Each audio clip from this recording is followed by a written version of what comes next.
Naquela segunda-feira, a chuva batia ritmada contra os vidros do hospital e o som dos trovões se misturava com os monitores cardíacos do plantão noturno. Tudo parecia normal ou, pelo menos, o mais normal possível dentro de um ambiente onde a morte e a vida andam lado a lado. Eu estava no final do segundo turno, os olhos pesados e os pés mais ainda. Mas foi quando passei pelo leito 14 que algo me chamou a atenção. Ali, no fundo do corredor da ala desativada da enfermaria B, havia um homem deitado. Ele parecia calmo, com os olhos fechados, respiração serena. O curativo em seu tórax estava úmido, precisando ser trocado. Sem pensar duas vezes, entrei, calcei as luvas e fiz o procedimento. Ele não disse uma palavra, apenas me olhou, com um olhar silencioso, porém fundo, como se carregasse um cansaço de anos. A ficha dele estava sobre a mesa ao lado da maca.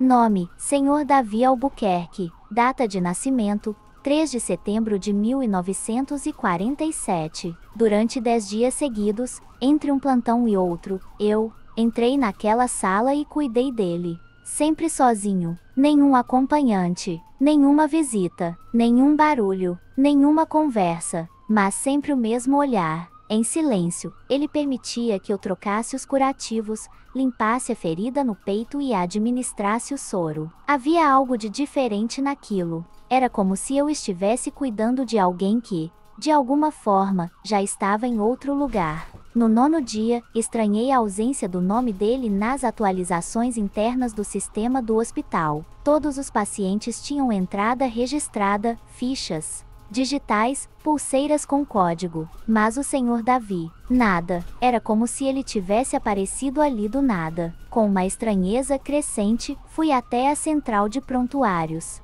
A atendente me olhou confusa quando mencionei o nome. Davi Albuquerque. Ela repetiu digitando. Você tem certeza? Absoluta. Estou cuidando dele há mais de uma semana. Aqui não consta nenhuma entrada com esse nome. Nem hoje. Nem nos últimos anos. Fiquei parada, imóvel. A garganta secou, a mão tremia. Voltei para a ala B, como se esperasse encontrar alguma explicação. Mas o leito 14 estava vazio. A maca havia sumido. A mesa lateral, onde ficava a ficha, também. Até o suporte de soro não estava mais lá. Era como se nunca tivesse existido. Corri até a supervisora do plantão, pedi imagens das câmeras de segurança. Ela olhou com ar severo. Você sabe que as câmeras da ala B estão desativadas desde o curto-circuito do mês passado, não sabe? Eu não sabia. E naquele instante, uma inquietação me tomou. Era como se algo muito maior estivesse tentando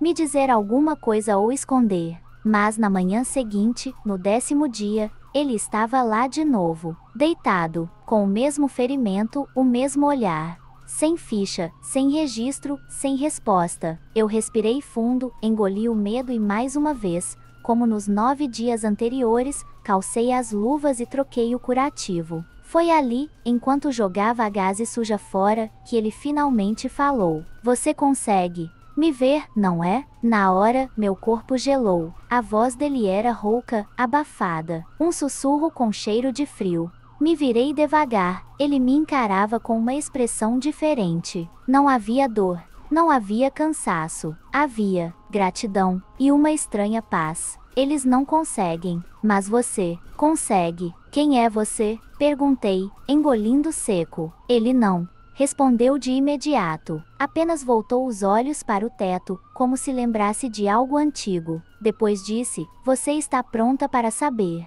Mas não ainda. Saí da sala com as pernas bambas, o coração acelerado. E pela primeira vez, não. Voltei no plantão seguinte. Não consegui. Algo ali me dizia que a realidade que eu conhecia estava prestes a se romper. Tem coisas que não podem ser explicadas com protocolos, nem com fichas, nem com dados no sistema. Às vezes, o invisível se revela para quem está disposto a ver.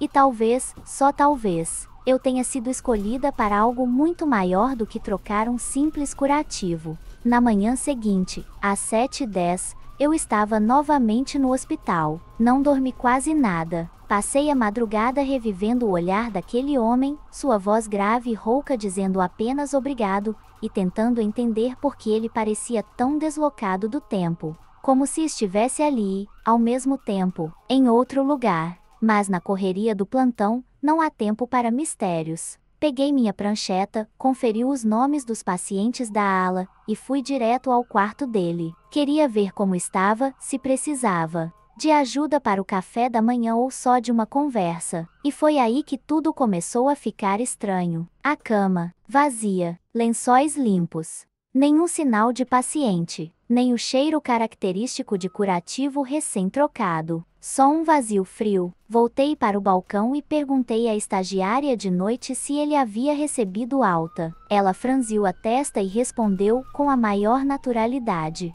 do mundo: que paciente? O do quarto 212, o senhor do braço enfaixado. Eu troquei o curativo dele ontem, mas o 212 está vazio há dias, ela disse. A última paciente dali foi transferida para a unidade de terapia intensiva faz 3 noites. Ninguém mais entrou ali. Foi como se o chão sumisse sob os meus pés. Corri até a supervisora de plantão e pedi o prontuário do homem. Expliquei a situação. Ela, um pouco cética, digitou o número do quarto no sistema e nada, nenhum nome, nenhum histórico, nenhuma entrada. Era como se ele nunca tivesse existido. Tem certeza de que você não sonhou isso? Plantão longo, sono curto, às vezes a gente mistura as coisas, ela disse. Mas eu lembrava do toque da pele dele, da textura do curativo, do cheiro de álcool e iodo. Eu não sou do tipo que delira. Eu sei o que vi. Não satisfeita, desci até a recepção e perguntei se poderiam puxar as imagens das câmeras de segurança do corredor da ala 2. O segurança, depois de alguma relutância, acessou os arquivos e me mostrou a filmagem da noite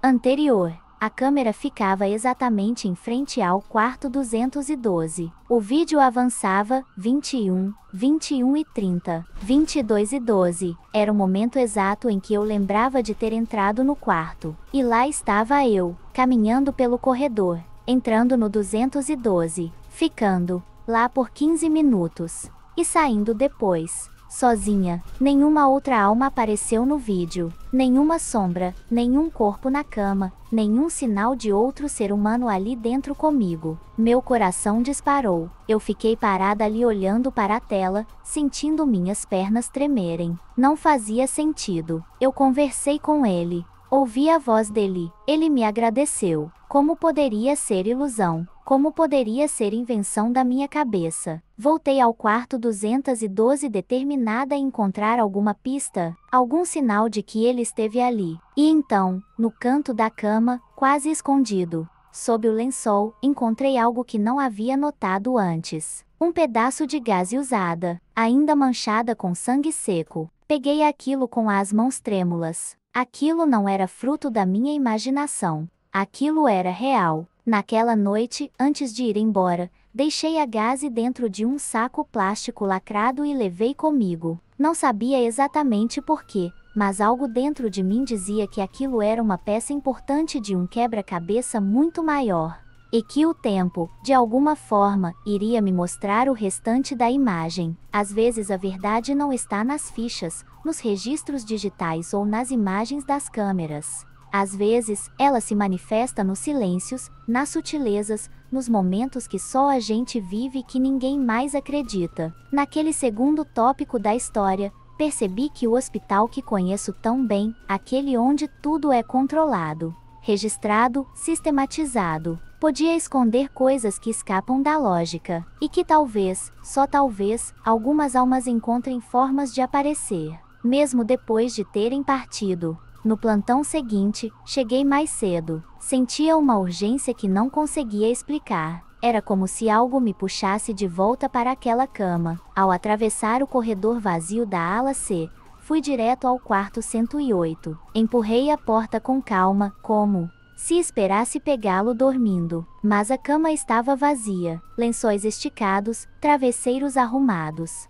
Nenhum sinal dele, nada. O estranho é que ainda sentia o cheiro da pomada que eu aplicava. E o monitor cardíaco, embora estivesse desligado, ainda marcava leves riscos verdes na tela, que piscavam de tempos em tempos como se reagissem à minha presença. Era como um sussurro da realidade tentando dizer: ele esteve aqui. Corri até a enfermaria. Perguntei sobre o paciente. Disseram que ninguém foi internado naquele leito nos últimos dias. Que o quarto 108 estava desativado desde o mês passado, para dedetização, e só agora tinha sido reaberto. Congelada, pedi que me mostrassem os registros da ala. Nada, nem entrada, nem alta, nenhum exame, nenhum nome, nenhuma assinatura. Você deve estar confundindo, Clara. Cansaço, talvez, disse a chefe da enfermagem. Não respondi, só balancei a cabeça. Mas por dentro, um frio tomava conta de mim. Voltei ao quarto e me tranquei por alguns minutos.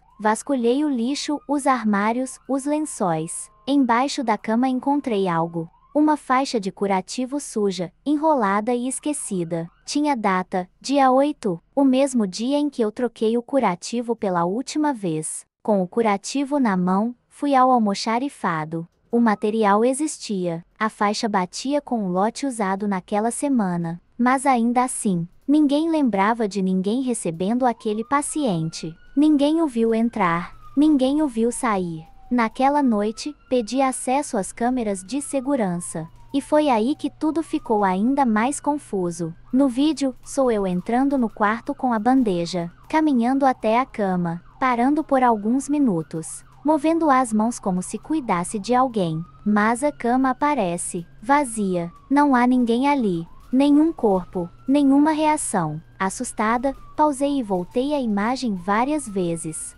Olhei para mim mesma como se fosse outra pessoa. Quem era aquela mulher tão convicta, tão dedicada, trocando um curativo que aparentemente não existia? Chorei, mas foi um choro silencioso, como se parte de mim soubesse, desde o início, que havia algo além da lógica nesse hospital, algo que vive entre o toque e o silêncio, entre o cuidado e o invisível. Na manhã seguinte, sentei no banco da recepção e fiquei ali, olhando o movimento. Um senhor com andador sorriu para mim. Uma moça com a criança no colo acenou. Mas, entre uma alma e outra, vi uma figura ao fundo. Rosto pálido, corpo frágil, cabelos desgrenhados. Ele me fitava, não com os olhos, com algo mais profundo. Como se me agradecesse, como se dissesse: você me viu, você me cuidou, mesmo quando ninguém mais pode. Levantei devagar e fui até ele, mas desapareceu, como se nunca tivesse estado ali, ou como se estivesse apenas voltando de onde veio. A gente aprende, na faculdade, que cuidar é ciência, procedimento, técnica, mas ali, naquele quarto 108,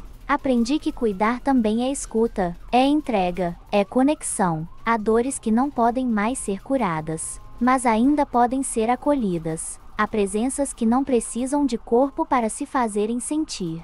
E há histórias que só existem porque alguém ousou acreditar que elas não são loucura, mas sim um último pedido de cuidado. E eu não quero respostas. Só sigo cuidando, mesmo quando não entendem, mesmo quando dizem que é só cansaço. Porque talvez ser enfermeira seja também enxergar o que ninguém mais vê. A primeira coisa que fiz quando saí do hospital foi dirigir até em casa com os dedos tremendo no volante. Meu uniforme ainda carregava o cheiro de álcool, o peso do turno e o toque dele. Mesmo tentando racionalizar tudo, a pergunta não saía da minha cabeça: como alguém podia ter estado ali por 10 dias seguidos e não existir? Esperei o dia amanhecer, me troquei e voltei ao hospital como se fosse um dia qualquer.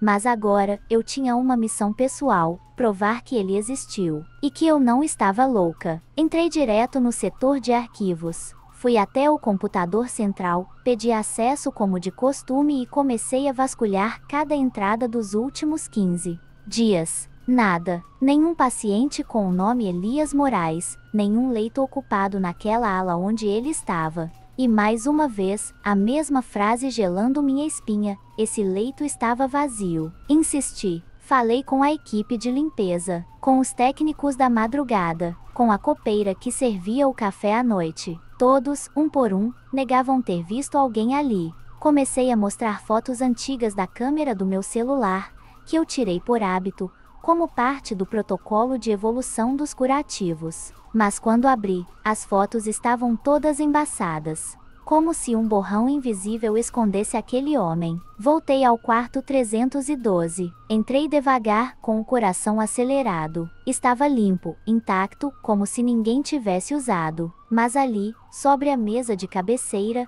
algo chamou minha atenção. Papel dobrado. Era uma folha de prontuário antiga, amarelada pelo tempo. No canto superior direito, escrito com uma letra firme, estava o nome, Elias M. O mesmo nome que ele dizia quando eu perguntava. O mesmo nome que ninguém encontrava em registro algum. Atrás do papel, havia um carimbo do hospital, de 1996. Comecei a sentir o chão sumir sob meus pés. Desci correndo até a sala da diretoria antiga, onde mantém os arquivos em papel das décadas anteriores. Pedi ajuda para uma das secretárias, que, intrigada com minha aflição, me levou até as caixas empoeiradas. E lá, depois de horas revirando pastas, encontrei um dossiê médico. Elias Moraes, 52 anos. Internado com uma infecção crônica. Diagnóstico: ferida extensa na perna, com necrose. A mesma que eu vinha cuidando nos últimos dias.